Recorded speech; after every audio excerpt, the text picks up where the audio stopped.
Hi, welcome to Iggy's Toy Parade and Soldier Review. This is your host, Iggy. Yay. Thank you for that. Hi, guys. Today I'm going to feature a product from a company called Mars. They're a Ukrainian company, and I'm sure all of us are aware of the problems taking place in the Ukraine today. So it's interesting that I have something that came from there. Perhaps it was shipped out prior to hostilities. I can't imagine they'd still be manufacturing during the crisis that they're faced with right now. However, you never know. I don't know. Anyway, this says Commonwealth troops of World War II, and on the box it features a uh, British soldier with a Bren gun. The name Bren is interesting in that it's a combination of the initials of two different locations, one being the city in Czechoslovakia where the gun was designed, and one being the Enfield factory where it was produced for the English Army. So the place where it was made in Czechoslovakia was, I can't pronounce it, but I think it's BRO something or what, something or other. I can't remember now. And then, of course, they combine that with the first letters of Enfield. Another weapon that is similar to that is the Sten gun. And the Sten gun, which you can see here, different variations of the Sten gun here, quite a number of variations, because they were made in many different countries. For instance, this one here was made in New Zealand. The Sten gun is based off the designers Shepard and Turpin, and then of course the EN in Sten is Enfield. I couldn't find out very much information about Mars other than they began initially producing 172 scale figures and then branched out into 132 or 54 millimeter. And they also adopted or licensed, I'm not sure how they did that, molds from SC and Revell and several other producers. And they also started introducing figures of their own to cover areas that were not commonly covered by other manufacturers, such as Russians in Afghanistan and other conflicts that may not be as well covered as World War II. So I was looking at the box, and there's no indication that where it was made anywhere on the box. It has several different languages on here, but nothing to tell. It says where you could contact them. Well, that's nice. However, no date of manufacture or where it was made. But we do know that the company is from the Ukraine, so presumably they manufactured them in the Ukraine as well. Here's the figures shown on the back of the box painted, and you can see they paint up rather nicely. Let's take a look at the figures. I like these figures a lot, guys. They have two different helmets here. One being the traditional Brody helmet, which you see here. And this fellow's wearing a Barry. And he's holding a Piet. And Piet was projector, infantry, anti-tank weapon. And what's interesting about this set is it showed the second fella here. He's got a container holding three projectiles that you can, he shows, why is it going out of focus? Shows him removing one of the projectiles from the container. There's a scene in A Bridge Too Far where they show a fella using the Piet against German armored cars that are going over the bridge. That's actually my favorite part of A Bridge Too Far is the British parts and the German parts. The American part of the film, I don't know. It just didn't feel authentic to me. And the acting seemed poor to me as well. Like, look at us. Aren't we doing something significant and important? The British were more natural, I thought. Anyway, that's just my opinion. I'm like that with The Longest Day. You guys have seen that. I like the French part of the film. I like the German part of the film. The American part of the film. Oh, well, whatever. Anyway, so this one, a guy here with the Piet is wearing the Mark II Brody helmet. And why am I pointing that out? Because there's two different styles of helmets in this collection of figures. One is the Mark III, what they call the turtle helmet, which you can see an example of it here. And the other is the Brody Mark II, which is similar in appearance to the World War I helmet. The Mark III was designed to give more protection to the neck and ears. The Brody helmet was very effective against high shrapnel bursts, but not against something that hit them in the ear or neck. So here's the Brody with a net, and here's the turtle with a net. Here's actual Canadian helmets up here showing this is the the Mark II Brody helmet.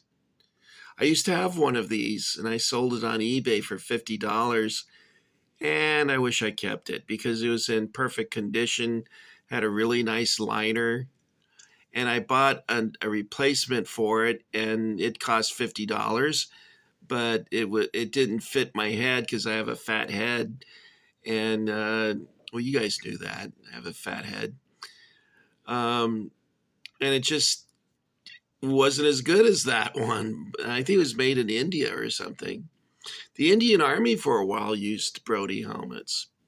There's the Mark II. You can't really tell, but the Mark III rather did away with this sort of lip or side skirt here. You can see it's been smoothed out. It's more like I don't know. Can you see it here? It almost looks like a Soviet helmet, doesn't it?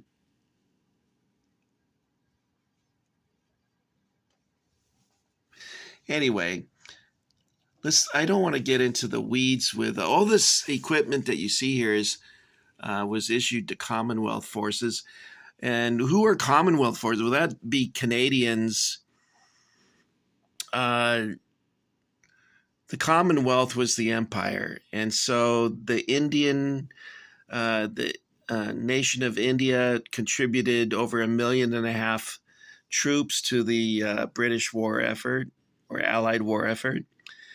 And the next biggest contributor was Canada, and they had over 600,000 troops that served during the war. And that was followed by Australia, which had over 400,000. And then I think that is followed by South Africa, and then finally New Zealand. And you say, well, why did Australia commit more than New Zealand? Well, it's based on population. And that's the difference in their contribution to the war efforts. Let's look at the figures. Like I said, I really like this pose here of these two. I think that's really good, guys. I hope you like that as well. I like this one here because he's quite different. It's not your usual. I don't know if he's been shot or if he's just holding a strap.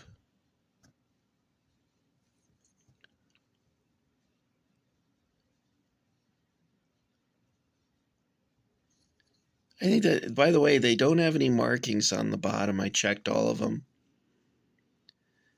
I like this figure. It looks very natural. Natural pose. And then we have a guy running with the Sten gun.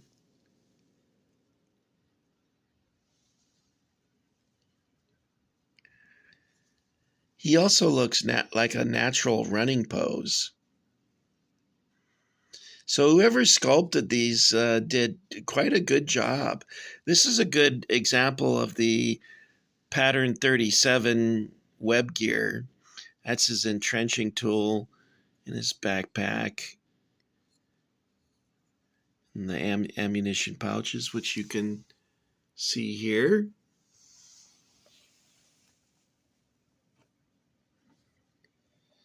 I should show you, in the beginning of the war, the Canadians sent 7,000 troops to England, and many of them did not have helmets and proper web gear. And you can see here, this fella here, this is from very early in the war, 1940, and you notice what's up with his web gear. It looks like a pattern 08 or like a World War I gear, but in the description in the book, it says that it's non-infantry web equipment. I don't know what that means, unless that was made for the Royal Air Force or something. I don't know. You can see the Commonwealth forces, though, wore the same uniform as the Brits. Here's a lieutenant, and he's wearing the turtle helmet. Look at all the stuff they would carry. But, when you think about it, the guys were like homeless guys, so they had to carry a lot of stuff. An overcoat, a blanket, gum blanket, a tent poles, everything had to be on their back. So what's the difference how did they differentiate the Commonwealth troops from Brits? Well, they did this for other nations too, such as the Polish and the Czechs and other countries serving the Allied cause. They would have a little patch on the shoulder that would say Canada, and that was his divisional patch below that. It's a red rectangle? What's a rectangle? A red Oh boy, Alzheimer's next. Red rectangle patch of the 1st Canadian Division. Whew. That was easy for Iggy to say. I should say that 10 times really fast. Red rectangle, red rectangle. That's all, folks. Anyway, if you have questions about uniforms and things, I recommend the Osprey Minute Arms series. They have quite a number of different books covering a wide range of topics. And this one is completely about the British battle dress, which was used up till 1961. However, there is a lot of variations. Like this one is from, I think, 1942. There was a lot of variations in, how many buttons they used and how many pleats and straps and flaps. And so there was always, due to wartime austerity measures, they were always changing the battle dress uniform.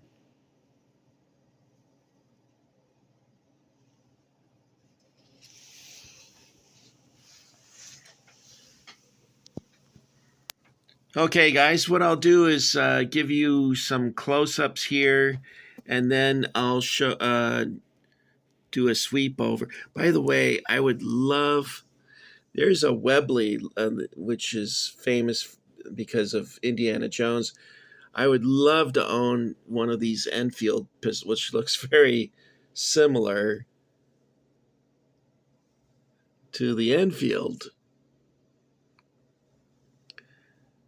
I would love to own one of those. I think that's a cool pistol. Put a lanyard on it. You know, when I was in the Army, they told us not to use the lanyard because when you're in tanks, they would issue you a 45 with a shoulder holster. And then you would connect a lanyard to the butt right here, and it would go around your neck. Well, a sergeant came over and he said, I don't want you wearing those things. And said, why not? It looks cool. And he grabbed one of the privates by the lanyard that was around his neck and threw him to the ground. And that's when we stopped wearing those.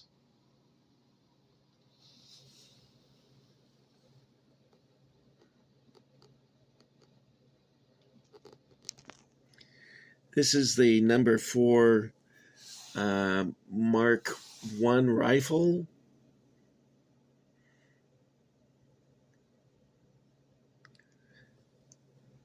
I think I have a number 3. I have the rifle that's just like this, except it's like a snub nose. It doesn't have this part on it. It's just this. I keep getting distracted from what I'm trying to show you. Here's a Bren gunner. That had a long service career from the 1930s.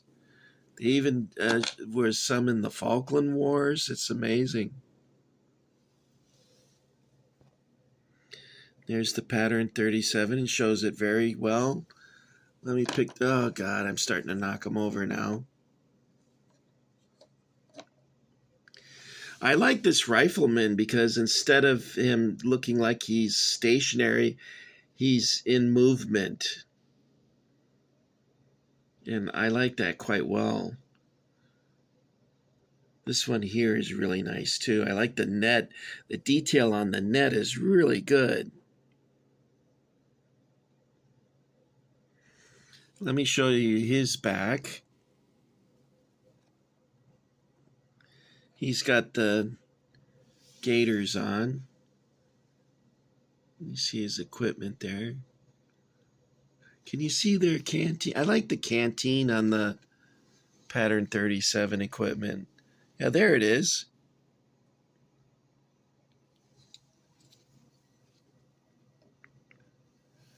This looks like a very natural running pose. He's carrying the Sten gun. We talked about that a couple minutes ago. Then we have these kneeling positions.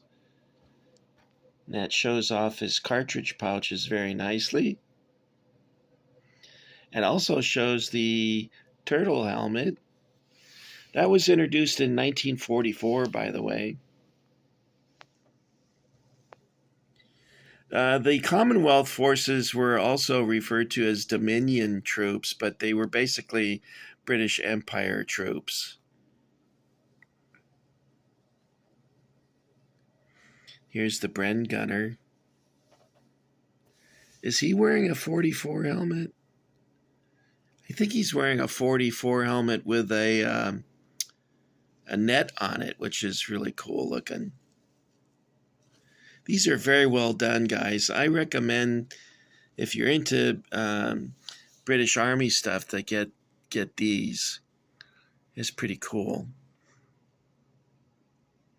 So this is a new product for me, Mars. I've never bought any of theirs before, but I think if their other products are similar in quality to these, then I think I would be very interested in collecting more.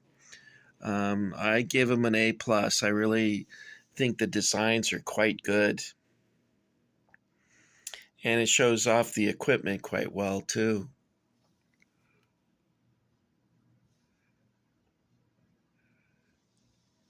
By the way, this illustration of Canadian equipment is from my D-Day book. And I got this book for like $7 at Target. They had it on clearance. I couldn't believe it. They had a whole stack of them sitting there. Nobody wanted them. I was so happy to get. I use this book quite often too. It's a great book. Okay, guys, that's all I've got for you. Um, maybe I should, since I talked about this book, I think I should show you. Let's see. It was says D-Day. It's written by a bunch of different people, but it's published by Smith Mark. Okay, guys, that's all I've got for you this time. I want to thank you for joining the Iggy Army and getting Iggy with it. For some reason, I really want to keep knocking these two end figures off. I'm not sure why I'm doing that. That's all I've got for you this time. I will be presenting another video soon because my hours at work got cut way back. I think next week I'm working only 4 hours. And I won't be able to pay my bills. So Iggy is going to be in some trouble, but we'll see. Every time you think you're not going to make it, like, oh my God, I'm never going to recover from this. I'll never make something. Always happens that was unforeseen, and you pull through. And